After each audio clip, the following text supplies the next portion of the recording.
আমার ঘরে এত টুকরা কাপড় জমে গেছে যে আমি যদি টানা 2-3 মাস এইগুলো সেলাই করি শেষ হবে না।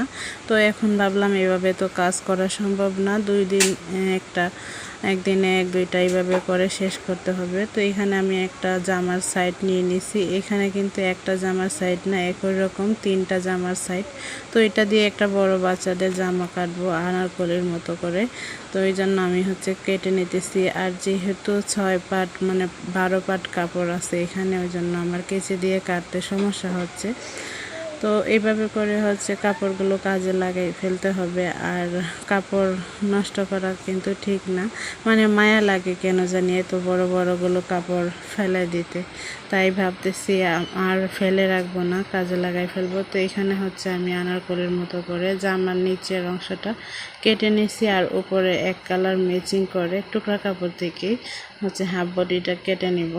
তো ভিডিও ভালো লাগলে লাইক কমেন্ট করবেন। আল্লাহ।